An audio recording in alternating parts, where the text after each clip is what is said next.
I always say it's not good to also isolate the children from social media and video games Yeah.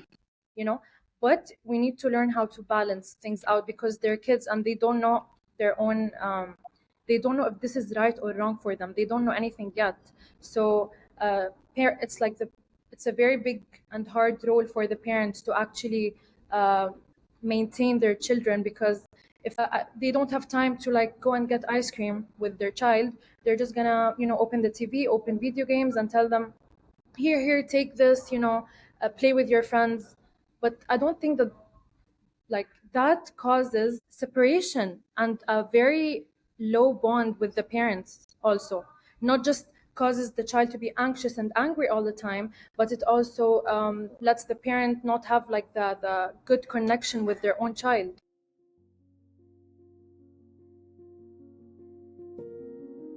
Welcome to Rebuilding the Village, a podcast that seeks to explore the causes of modern problems by examining the roots of our metaphorical village through the systems and structures in society that may have been disrupted in the technological and industrial era that we inhabit. Thank you for joining me today.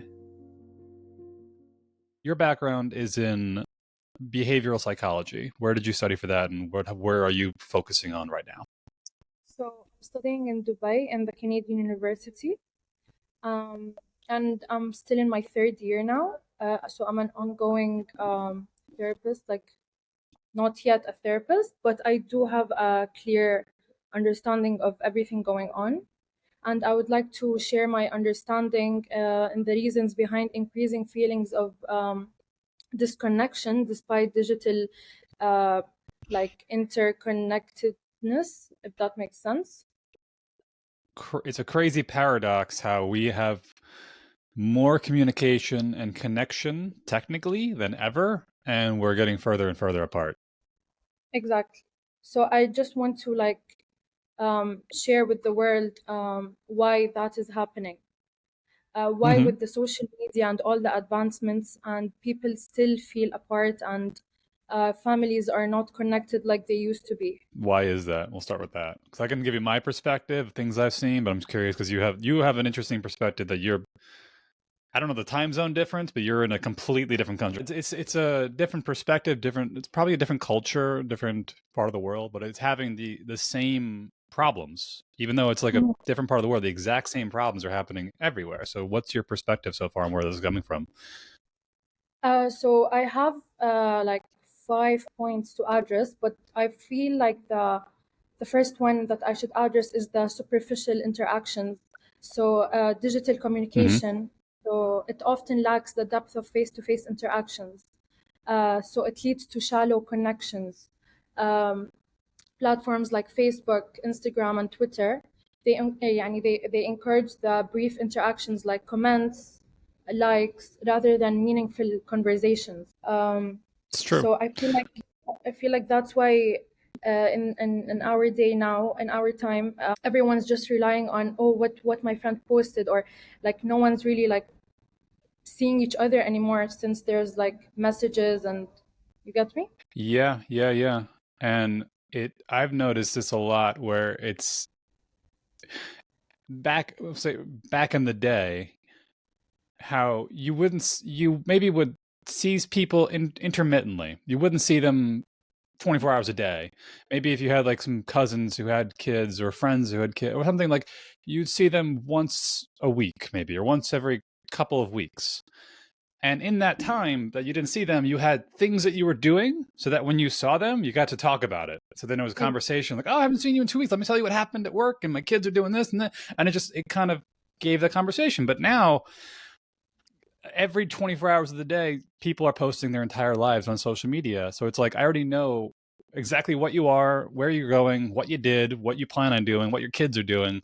So that when we meet up, it's like, what is there to talk about? Why do everyone, not that I don't want to talk to the person in person, but there's no interesting depth to conversation because it's all being up to date instantaneously on a regular basis.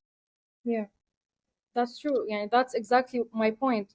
Because you're posting everything and the latest updates and like everything's updated through social media. When it happens to me too, when I'm meeting with my friends for lunch, dinner, we have nothing to talk about because they already saw everything on my stories. They know where I traveled, the exact food I ate, everything. So Yeah, yeah, yeah.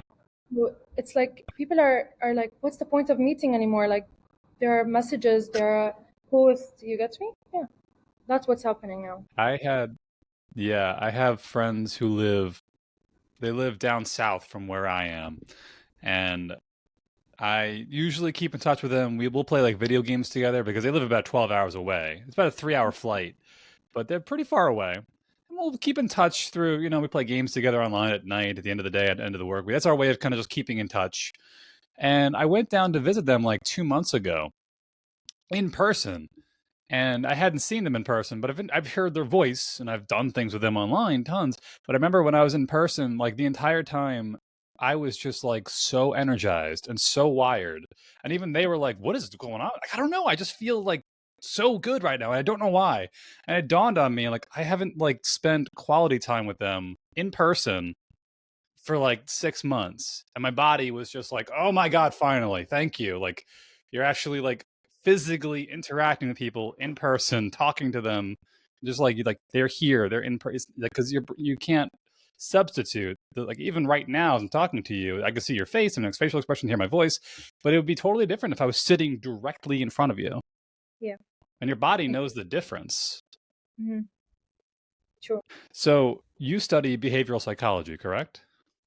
So, what do you notice on an individual level that things like technology and social media are interfering with that traditional interactions would normally do, that are causing problems in like a bigger scale? If you think of it this way, it's like we have certain built-in systems in terms of socializing that we do, Okay. but things like technology and social media are disrupting those systems, and it's causing new problems for people nowadays. So I'm curious Mm-hmm. if you've noticed, or if things that you studied in the literature, or you said you're going to become a therapist, like you notice people are becoming like socially anxious. They don't know how to communicate in person. They don't want to go out. They have like difficulty. Like, well, have you noticed anything in particular from your side of things? Yeah.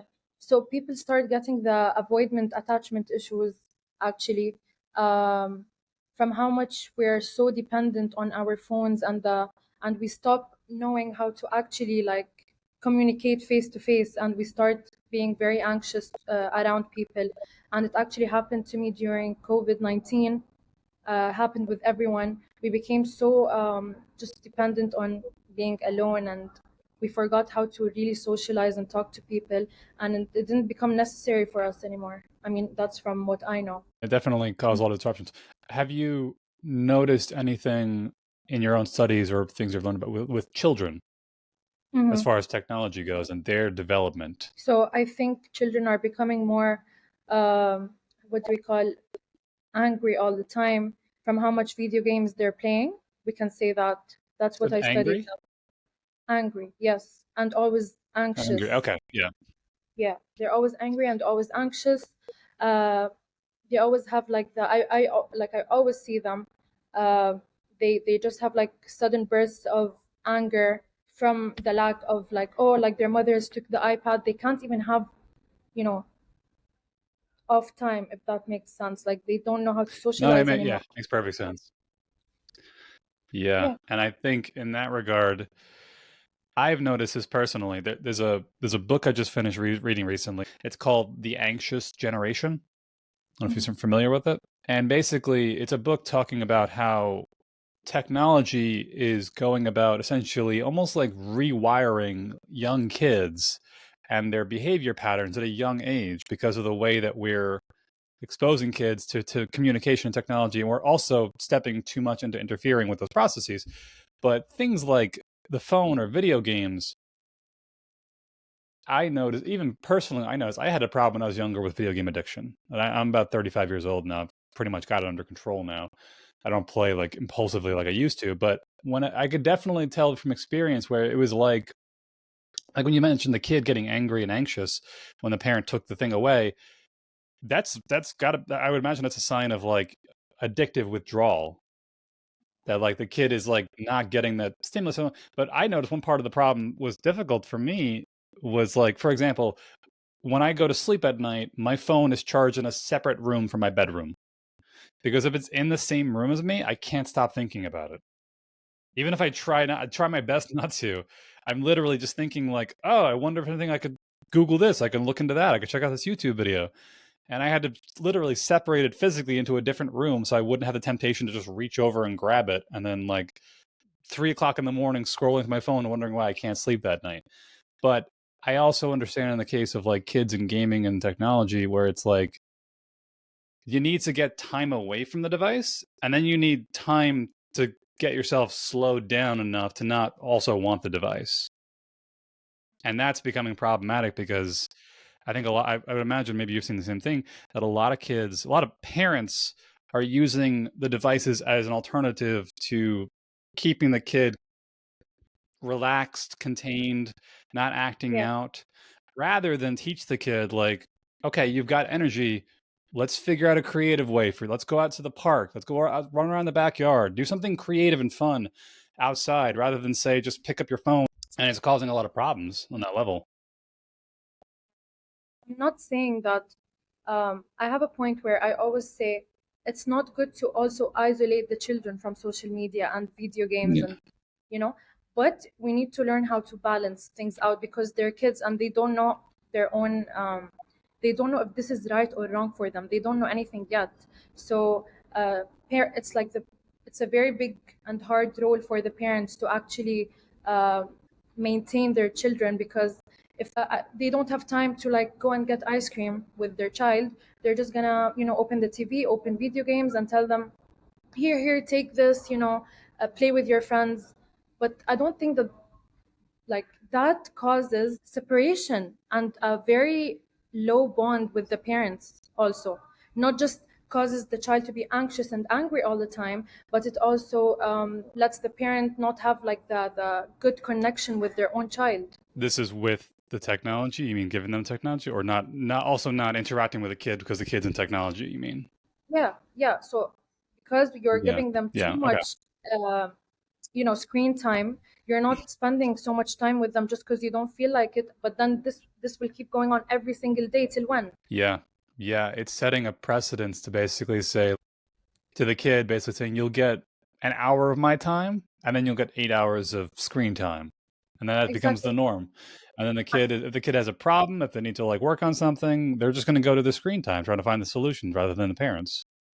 And when they even take that 1 hour out of the parent would also be I've noticed that parents these days are not giving their child their time, and yani they tell them like, oh, don't do this, but then they don't explain why they shouldn't do that. So then the child would want to do it more because they don't know the reason behind it. Yeah. Yeah. I've heard this referred to as, well, it's like styles of parenting. It's like there's authoritarian, authoritative, and well, I guess the last one is like very relaxed. And in the case of like the best form of parenting, essentially is to say like, here's what we're doing because I'm in charge, but here's why, so you understand it. Because then when you say like, here's what we're doing because I'm the parent, do not ask questions, and then the kid's just going to become either terrified to even ask questions in the future or rebel completely if they're just naturally rebellious and they just don't like being told what to do. Whereas if you give them a context to kind of say like, listen, we're only going to limit your screen time to an hour a day because it's messing with your brain in ways that you can't see and we care about you. So it Yeah. helps to kind of bridge that gap of trying to get a bit of a distance and that kind of stuff. And there are some parents that do limit the screen time, but then don't know how to spend quality time with their child. So we just need to know how to balance. That's what many people are suffering to do. It's very hard actually to maintain your child. It's hard to like balance with your child and work. So some people actually need to give screen time. Uh, so we don't need to really blame everyone, but the right way is actually to always communicate and always explain why to your child. Yeah, and it's hectic nowadays. The technology aside is the fact that I think so many people are becoming so entrenched in their careers and their jobs that they don't realize the necessity to spend, if you have kids, to spend time with them, to like separate from your job for the night or for the day or whatever time that you have with them, that it becomes like, yeah, that like if they're, I don't know, it's hard on how to say it, but it's like it, especially at younger ages, it's really important to have one of not both parents like really interacting with the kid early on, because that actually, so this is what's interesting. I know you mentioned in your profile that you study child psychology, and I think you mentioned avoidant behavior earlier, and how especially nowadays, I think what you're seeing is like we're almost creating a generation of kids with attachment issues because the parents are either so entrenched in their work they have no time for the kids, or the parents are exhausted from work and they're not trying to figure out a dynamic which we could say like, I have to carve out time for my child somewhere, but if I can't, I'm just going to throw a screen to them and give them a phone or something to look at. And as a result, you start getting these kids who don't have healthy bonding mannerisms or things like that later on in life. And this is where we start to talk about, you know, like childhood trauma and things like that, how it gets them into adulthood and they can't form meaningful relationships. They're socially anxious. They don't know how to properly, you know, find place in the context of a two-person relationship to actually have a family of their own. And it starts repeating itself multi-generationally. I'm curious if you have any thoughts to talk about this. Um, it's pretty much the same as what I mentioned, that when parents are like, even parents, when they don't have a good bond with each other, they can't have a good bond with their child. And that's what I noticed. The mom will try her best, or the dad will try his best to sit with the child and like go out with him, but there's always going to be some emptiness that the other parent is not there, of course. So that's also something else that will affect the child even till adulthood, that one parent was missing or one parent didn't know how to free up their time to come to my graduation, let's say, just because they Mm, work. Like, okay, we do understand and we will understand because they're our parents, but in the end of the day, they parents should try their best to be there for their children because it will affect them even till adulthood. And that's yeah. something I did Do study you and read about a lot. do you think there is something of a problem in the structure of the work life balance in society right now that's causing these issues? Because I think nowadays, like a lot of jobs, a lot of people, like here's a good example. It's like I live in New York. I live on Long Island in New York, and I'm about an hour to an hour and a half drive from Manhattan, which is a very popular, busy city. And a lot of people who live on the island, I'm on Long Island, they have to commute via train to the city. So they're about an hour to an hour and a half away from home. So if they're going to work, like it's like an hour drive or train ride in to work, and then it's like an hour train ride back, and maybe an hour and a half. So it's like 2 to 3 hours a day that you're not able to spend time with your family, your kids. Or oftentimes people will come back home really late at night and they're like, all right, I got off of work, I'm home at 7 o'clock at night, and like my kids are already asleep, or they just had dinner and they're already asleep. So we had no family time. But the problem being that like that style of work life balance is almost required just to keep the job. But what are we sacrificing in exchange for that? Because it's like, oh, I have a really good job, but I have no time with my friends, my kids, and my family. Or I have time with my friends and my kids and my family, but I can't afford to do. And I wonder how many generations it'll be before it starts to become really problematic. Because prior to modern times, it was very unusual to have a job that was so far away from your family, unless you were like in the military off conquering some other country. Generally speaking, most people had a job that was like in the community within like a 10-minute walk of where they lived, or it could Yeah. have been farming, or it could have been something along those lines. And now because we're so separated from distance wise, time wise, we're focused on a career and a job. We're bringing work home with us at the end of the day. We have to like just hyper focus on the work, and then there's no time for the kids, and the kids feel disconnected from their parents.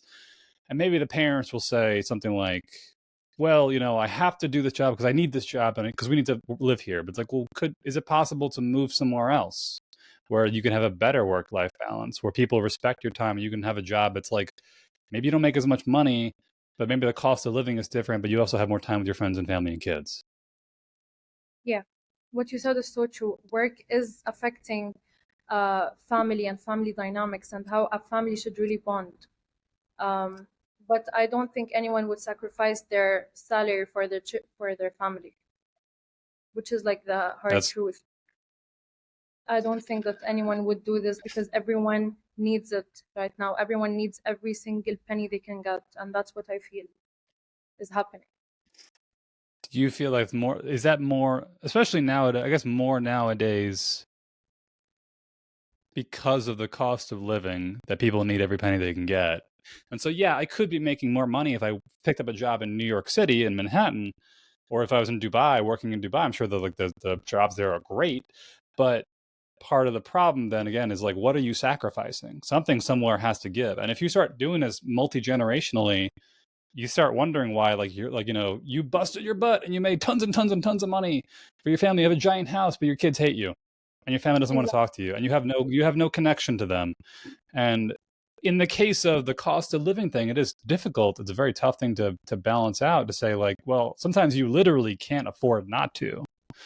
But if you can afford to, or you can just change the conditions somewhere, like, would you be better off? Like on a bigger picture. You're moving because you're thinking from all the sides socially, and also you will get paid well. But I don't think people with children and more on the Arab region, I'm gonna specify, I think that no, which is sad, but I don't feel like all fathers are thinking of their families in these hard days.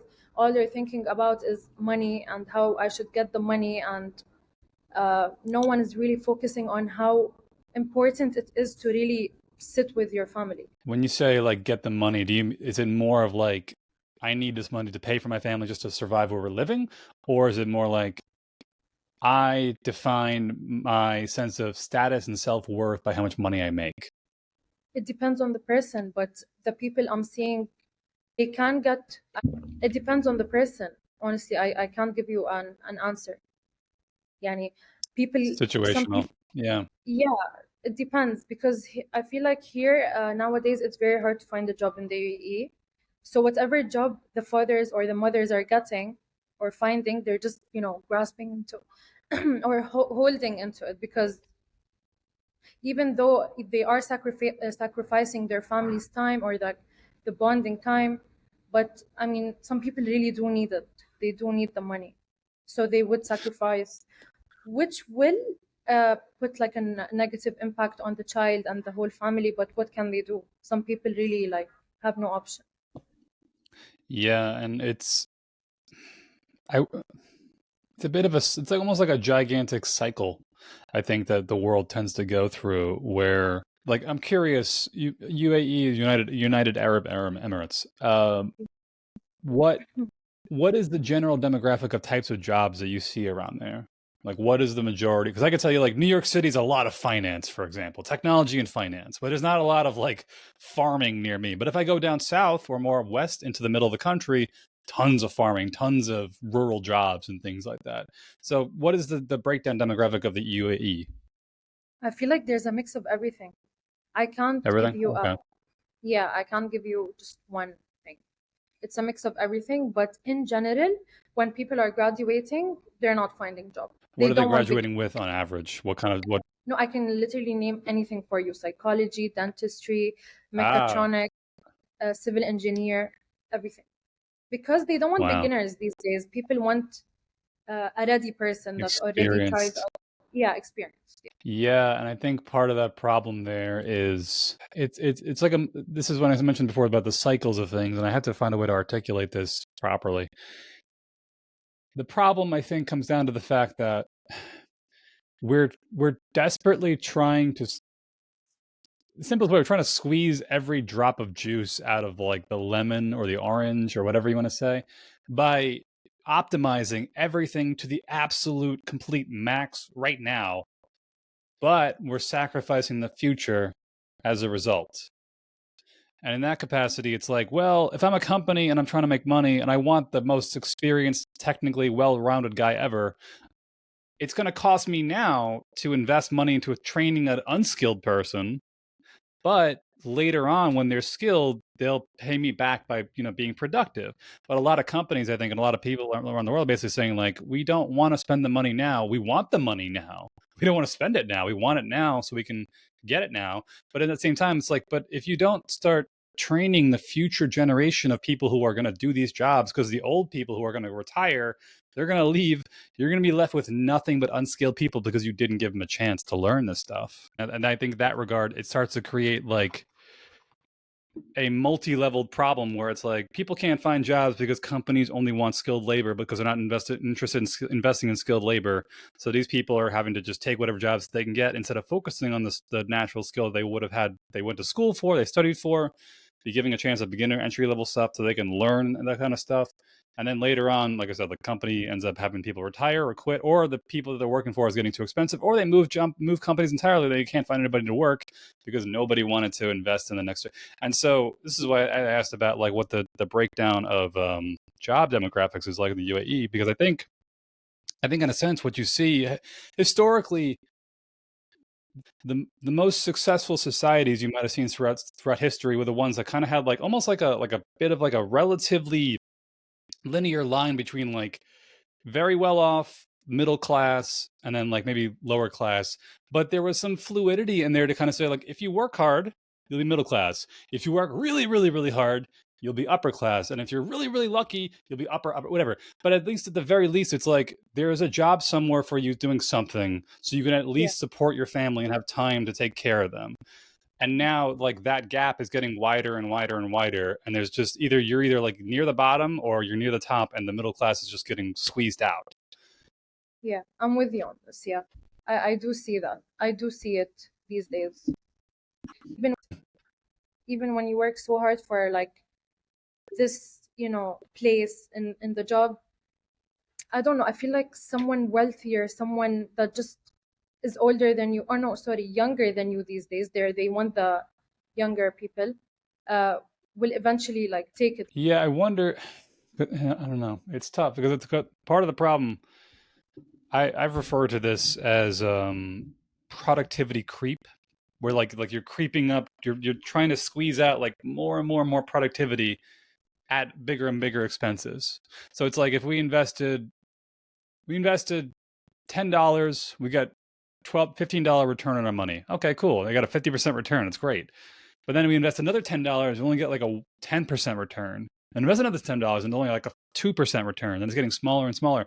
And in this capacity, it's like, how do you encourage people who are retiring to stick around to maybe teach the younger kids coming in to pick up the mantle of where you left off? And it's tough because I think in any case, a lot of these people who may be retiring are the same ones who are basically saying like, well, I'm only going to work for money. I'm only going to work for myself. And it's fair. It's totally fair to say that. Maybe like say like, you're interested in yourself, but it's scary on some level, I guess, if you're retired. This is a good example. I believe in China right now. They're forecasting the next like 50 to 100 years that like traditionally speaking, like the population demographics by like, old to young was like a triangle. Whereas like at the very top, there's a small population of elderly people, and then at the bottom, big population of younger people. And as it goes on, it kind of like starts to narrow out as people start, pass away and do things. But generally speaking, the middle-aged and elderly people were kind of being sort of supported by the younger people coming up because they were being trained this to kind of being then taught and educated and skilled in labor, whatnot. And now that triangle is literally inverting itself.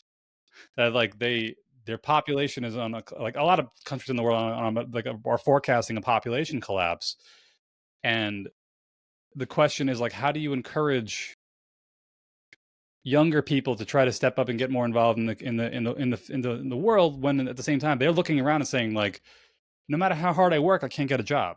I graduated. You told me to go to school. I graduated school. I got a degree. I can't find a job. And it's like, Yeah. what's the point in doing that? And then at the same time, those elderly people who might be retiring, who have the skill and the knowledge, like how do you encourage them to step in and say like, hey, we're going to teach you? So it's a hard question to answer. I guess they just need to keep trying and try volunteering because volunteering is very common here. So they can try volunteering until they can be known. It's here. It's so good to have connections. this person will like, let's say you volunteered in a school, and they saw that you actually do have potential, they might actually, like, I don't know, somehow tell people about you, tell their managers or whatever, and you might actually have luck to, get employed. So I guess they just need to keep trying, because I have friends, and I can't give any advice, to be honest, to them. I don't know what to tell them. They graduated, let's say, 2 years ago, and they can't find a job till now. That's crazy. What types of work were they involved? Like everything, every career path you could think. Yeah, and even outside, like, I'm not specifying the UAE only, like, like outside. Let's say I'm a psychologist. I wanna find, like, I can't become a therapist straight away, so I need to, let's say, work in a school or something. It's very hard to find a job, and I know it's going to be hard for me, but I mean, what can I do? That's Maybe it's gonna get better in a year or two. So it is hard to find jobs. Hopefully. What is the educational infrastructure look like in the UAE? Because I've never been there before. I'd like to visit it someday. I'm sure it's a beautiful place. But what is like the general infrastructure of education look like for like young kids? You know, very little, and then kind of is it pretty well invested, or is it kind of it could use some work? You mean like how well the education is here? Yeah, yeah. I can say it's very good here. You have all types of international or national schools. We have even the New York University here in Abu Dhabi. So I feel like the education in UAE is very good. But if you want to What about study, for like younger? like, schools, you Yeah, mean? like little like elementary school kids, things like that. Pretty much same No, thing. I feel like it's very good. Yeah, I feel like the education in UAE here, I was born and raised here. I feel like, Hmm. uh, yeah, I wouldn't go for another country, honestly. I think, yeah, I can speak from like American perspective is that the educational system is just falling apart, for lack of better words, Yeah, I for a think so. variety of reasons. But it's crazy because essentially, like I said before, this productivity creep that like we try, like it's people are trying to. I understand the concept of like wanting to get a return on your investment. The problem that people, I think a lot of people have a problem with, or have a difficulty time interpreting, is the idea that sometimes the return on your investment is not monetary.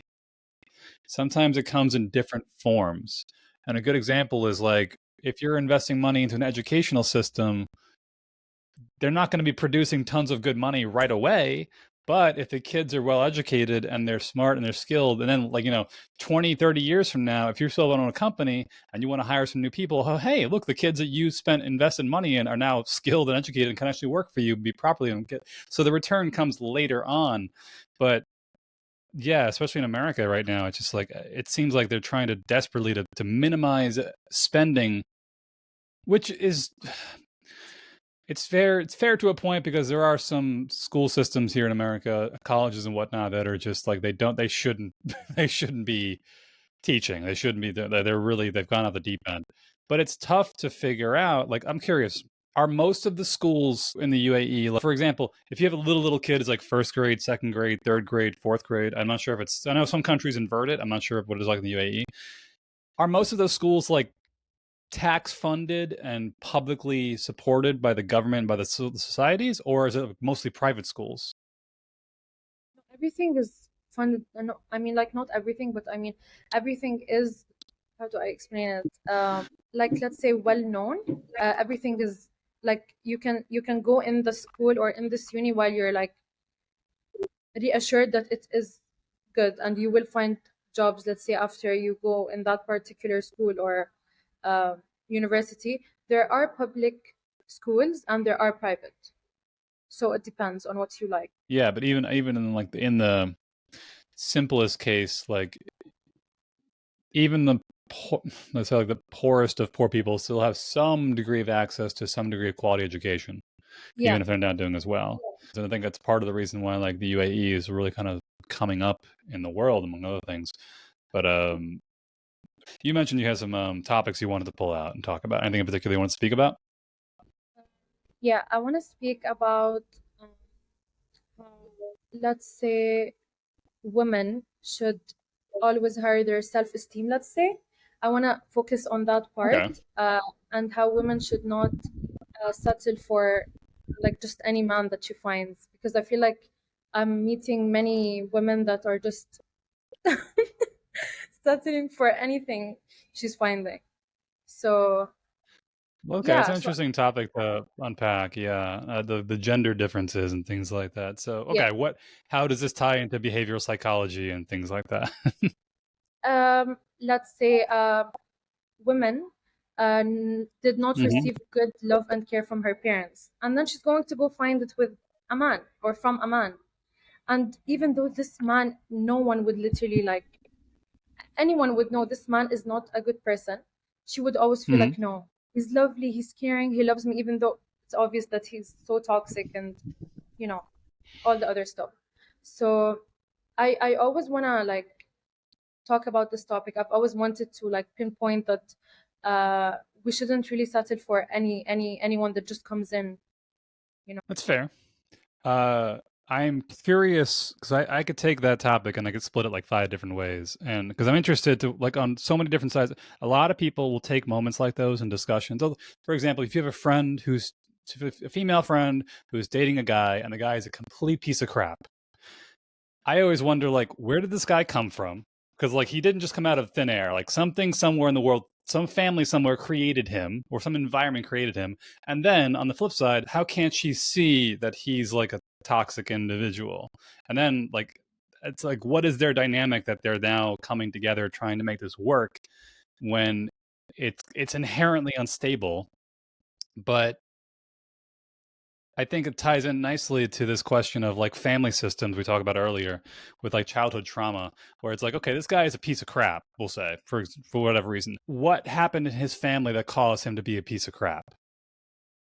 Or in her family, like what happened that she is not able to see that this guy is a piece of crap? And then and just I'm curious if you have any thoughts on that, because I can expand on that for hours. Yeah.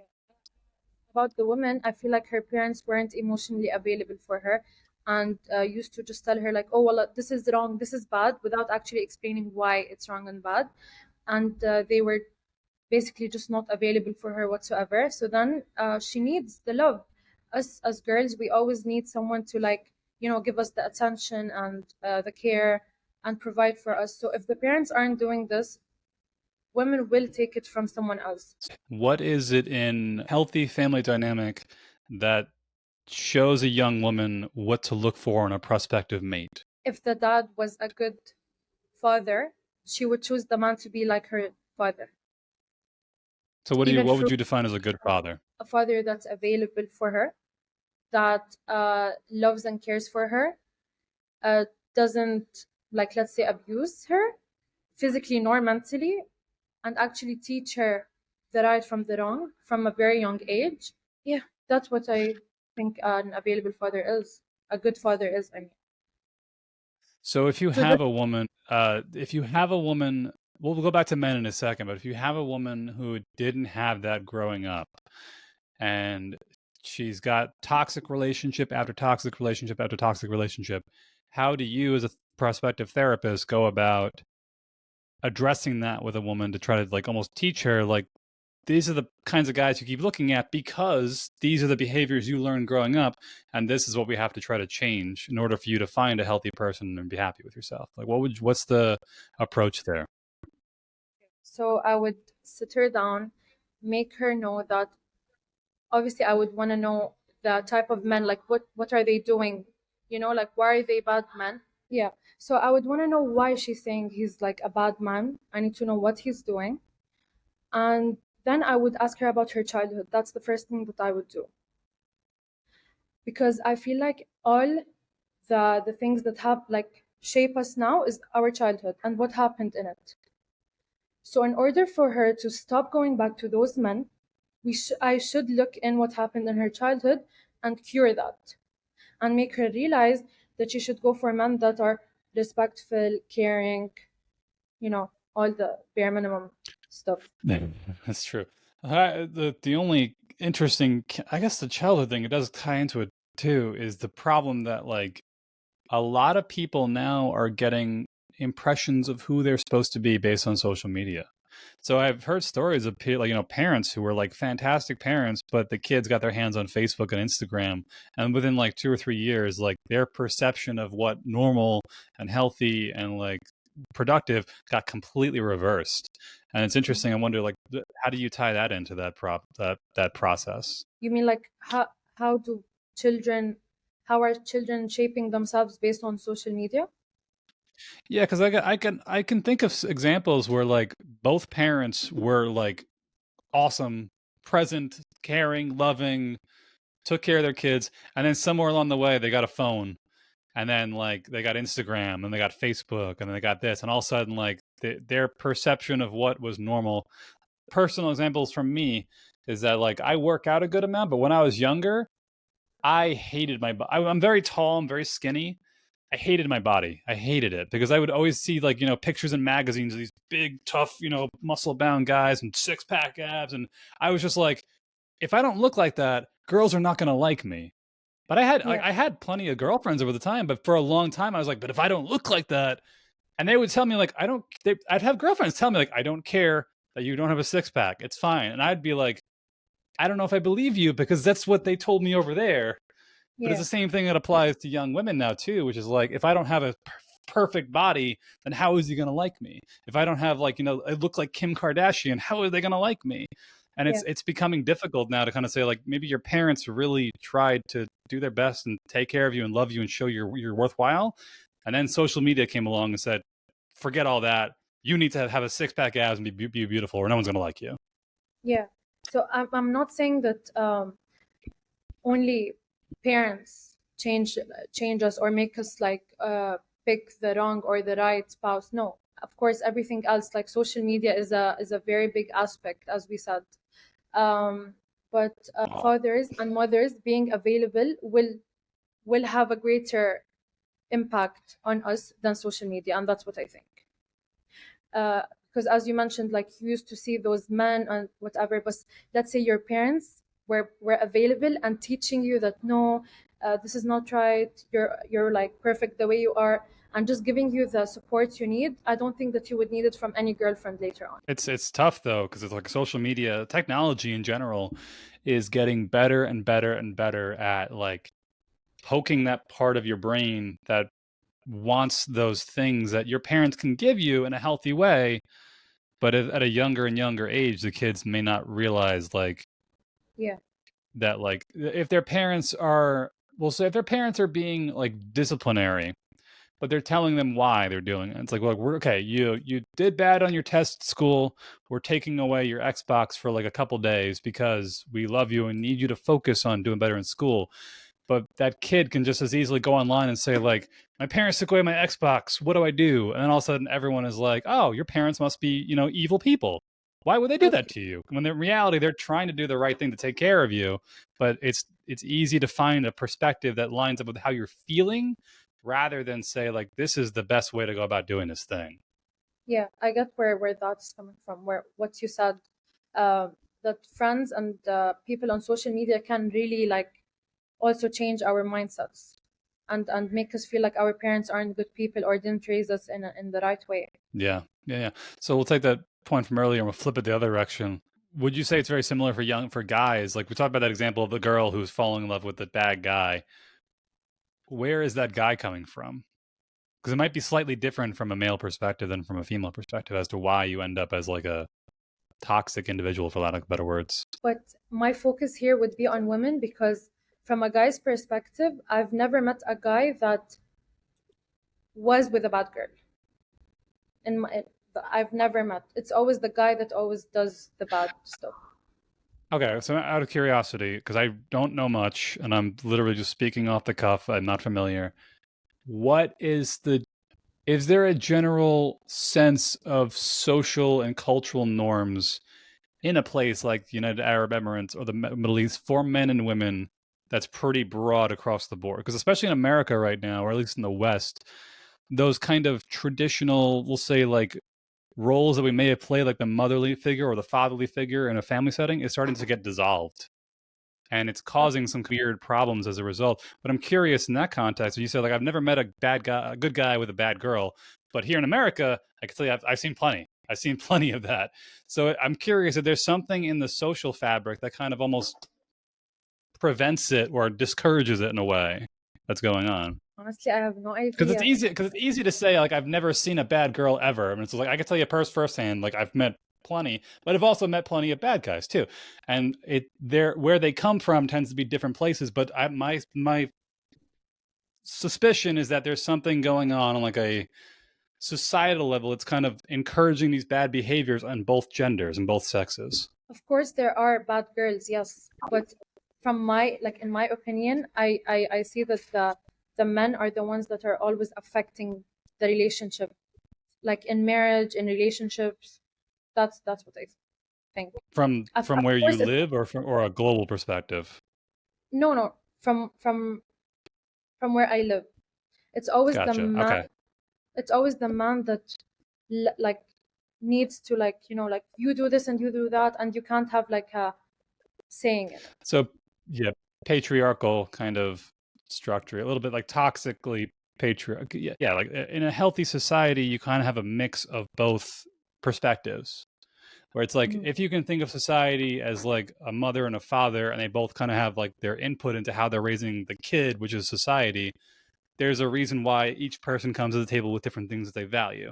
But if one person is way out of balance with the other one is like getting pushed down, problems Yeah. start to arise. And I think what you're seeing in your society, for example, is like it's mostly the men that are causing the problems.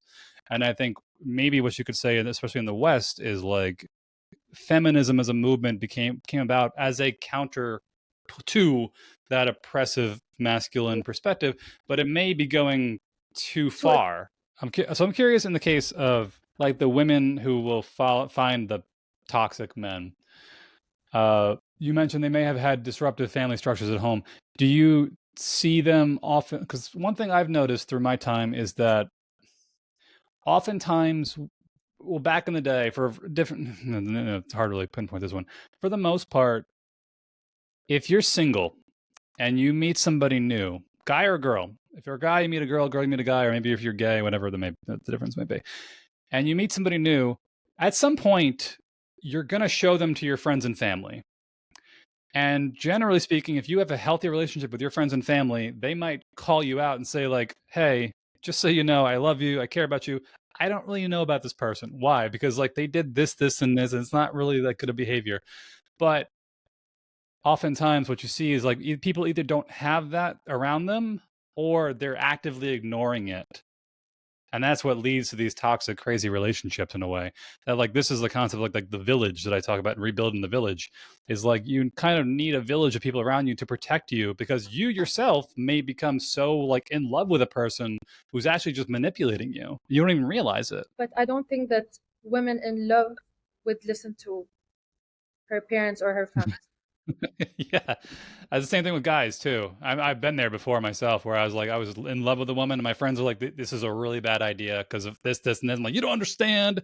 I love Yeah, you him. don't I care, understand. but you don't get it. You're just like, yeah, because your feelings are just going crazy." But at the same time, like 10 years from now, you're gonna both be in divorce court, and it's gonna be a disaster. That's why I always I have this thing where before I'm going to marry the person I want to marry, I want him to go to just one session of therapy, and I want the therapist to tell me, are we a good match or not? So I think that everyone should be doing this, especially in the society we are in right now, because there are some very dangerous people, not only toxic, dangerous for us. Yeah, I'm I'm spiritual, becoming more religious as time goes on. And I just recently learned about, like, in Christianity, for example, and this may be similar in other religions too. I don't really know for sure, but I had to look into it. That a lot of religions have a practice of almost like premarital counseling. Like, for example, in Christianity, it's something referred to as pre-cana. And basically, what they do is they basically say, like, you have to like sit down with the priest or the pastor or like the rabbi or with whatever it may be, and basically say like, all right, you two need to like sit and talk with this guy so he can get a good sense of if you're good together or not, because they kind of figured out early on. And I've heard people say things like premarital counseling is terrible, you shouldn't need counseling if you're going to get married, you should just know. It's like, yeah, but if you do that, you're much more likely to miss something because you're so in love. You're like your hormones and your emotions and your feelings just running ahead of you. And I think that, like you mentioned, it's a fantastic idea because in the case of things like counseling or therapy before you get married, that back in the day when we had like when people had better family structures and systems, that was the counseling in a way. It's like this person has to prove themselves to my friends and family and make sure they don't see something that I don't see. Yeah. So that's why it's important to go like on like to therapy sessions at least once, and then she tells us, or like he tells us that, oh, you're compatible or no, you're not. And we're not just going to obviously like listen to that therapist, but he will obviously, I mean, explain why, and we need to sit with ourselves and actually like tell ourselves, are you willing to change the bad side that you have? And if he's not, then I don't think the girl should stay with him, because Or vice versa. yeah, or vice versa, because it will lead to divorce. I'm telling you, it will. And if not, it's just going to affect the children. Yeah. And it's there's so many layers to that thinking, which is crazy that I think especially in the last 70 to 80 years, like from what I understand, like divorce was very, very frowned upon throughout most of human history. I understand divorce in the context of like you absolutely have two people that are just like complete opposites and have no compatibility, or even worst case scenario, where one person's physically abusive or emotionally abusive or psychologically abusive and toxic and manipulative to the other person, and it's legitimately causing damage. But I think there's a bigger percentage of people than people realize of people who are just like they either fell out of love or they're going through a rough patch because maybe somebody lost their job or something traumatic happened and it's causing tension in the relationship, and realistically it may just be something you can resolve, but nowadays people will just run to divorce as a solution instead of saying can we actually fix this. Exactly. In my religion, in Islam, uh, this is not the right way to do it. You can't just divorce.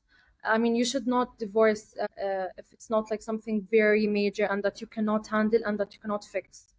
And that's the right way to do it. You need to keep trying and trying. And if it's damaging you mentally and damaging your children, then here you can divorce. Here you can actually have a divorce. But why have it from the first place and get children and love each other if you're just going to divorce from the first problem that doesn't get resolved? You get me?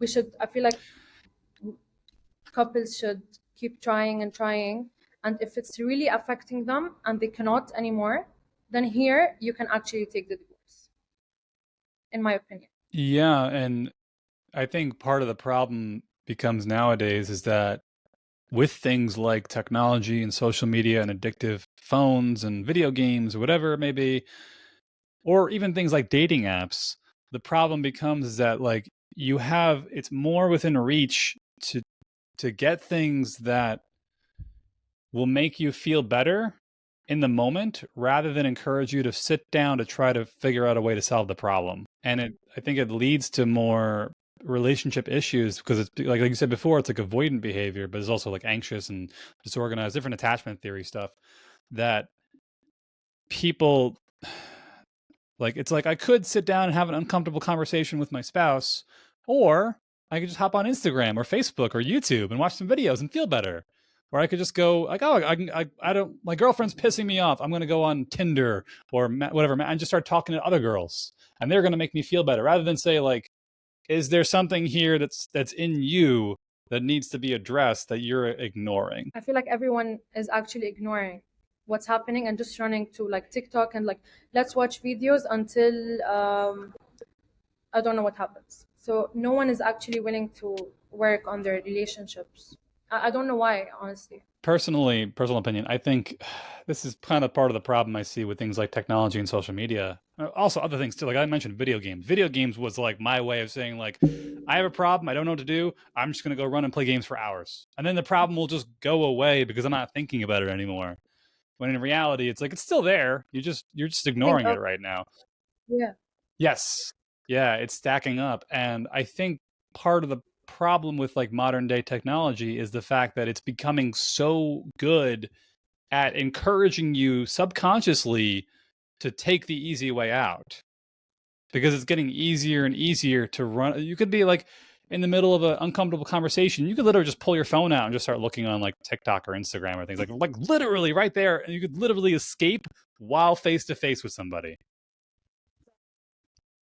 That's why I am first of like when we first started talking, I mentioned that not only for children, but social media is very bad for adults as well, because it even makes you lose the empathy you have towards other humans. I remember hearing about a study that was done. It was like years ago. What happened was they would take like a couple, like a happily married couple, and they'd put one person in like a scanner, so they were like measuring like activity in their brain while they were talking. Your wife is on a speaker right now. She could hear you talk, but you can't see her. I want you to say nice things about her. Say how she looks, like how he makes you feel. And he's like, oh my God, she's beautiful. She's lovely. She makes me so happy, all this stuff. And they would see like parts of the brain light up. But it wasn't the entire thing. It was like one particular part would light up. And then they did the exact same thing with the exact same couple and said, like, now say it face to face with her looking at you, reading her body reactions, her interpretations, all this stuff. And like a completely different pathway in the brain lit up because of like that physical in-person reading of what you're saying and how it's affecting them. You're reading their body language in real time. But they also reversed it where they basically said, like, we want you to say something horrible about this person.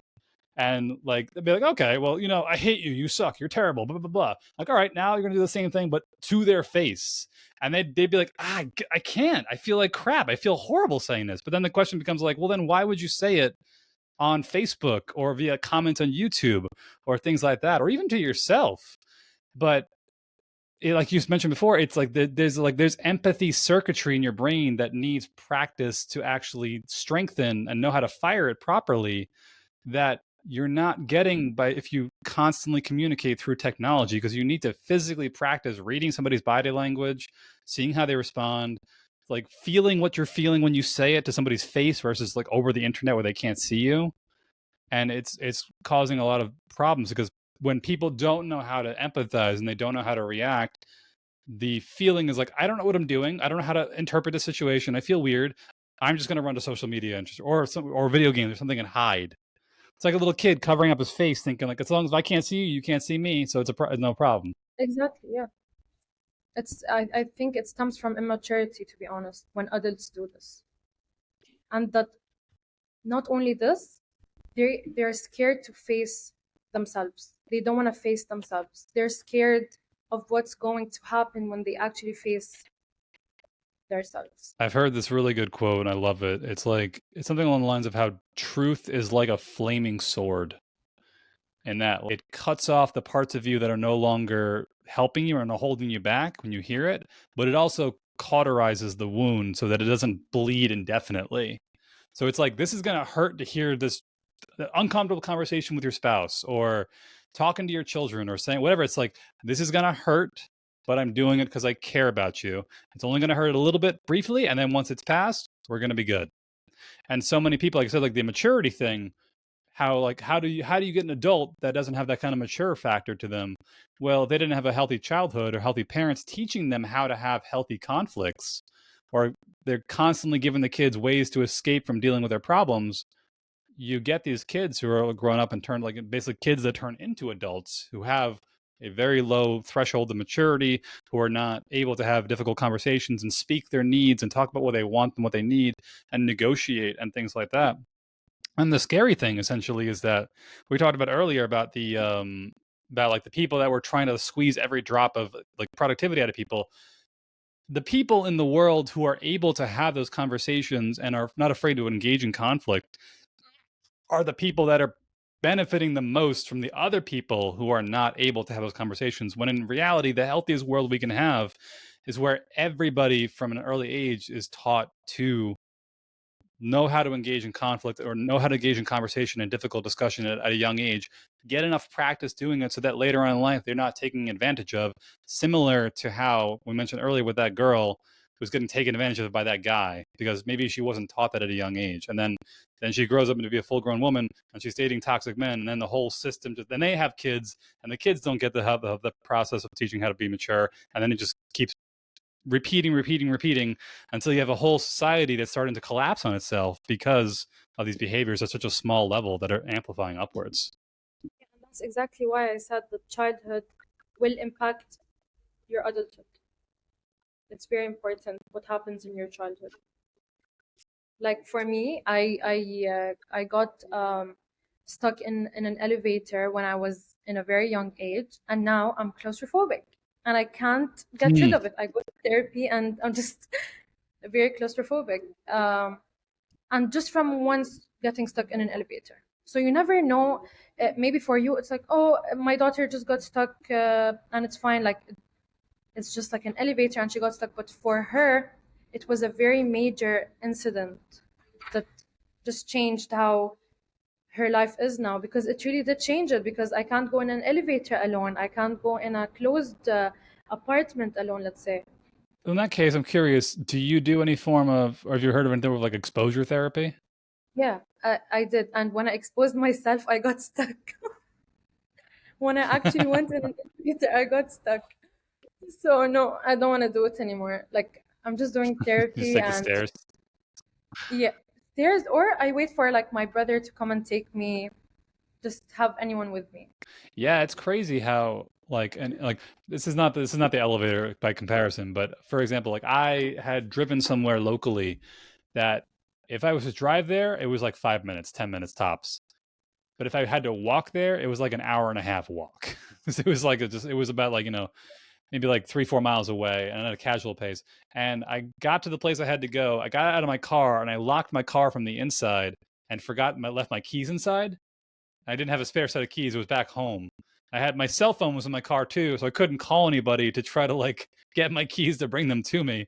So I Yeah, had to walk home, and it happened to be on like a 95, 97-degree day. It was like the hottest day of the year.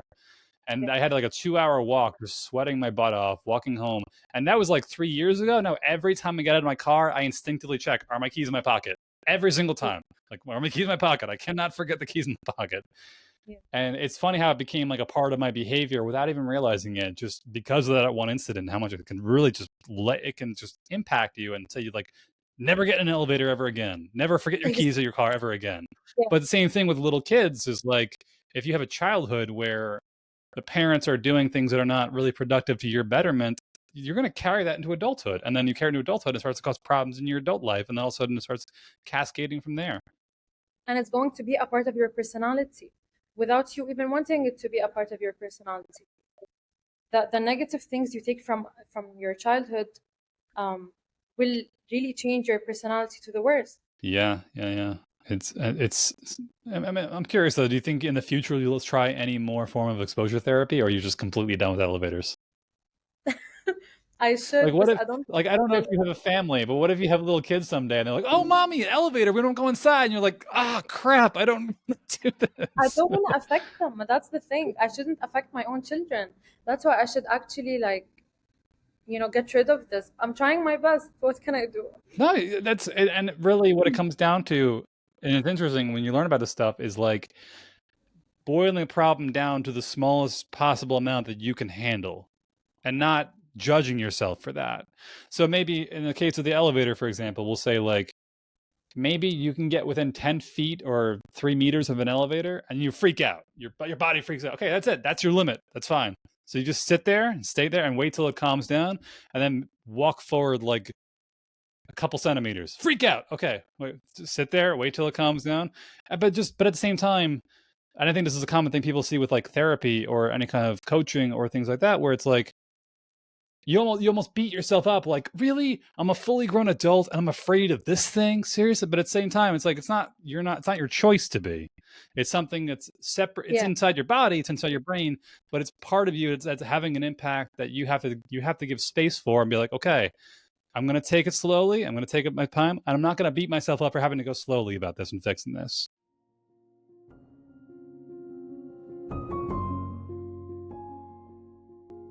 Thank you for joining us today. If you found us informative, thought-provoking, or learned something new, Please leave a review or a comment and tell a friend about the podcast. Feedback means the world to me, as I want to make this the best possible podcast that it can be, and to help others identify the causes of and solutions to problems in their own lives and villages. Until next time, let's keep working on rebuilding the village.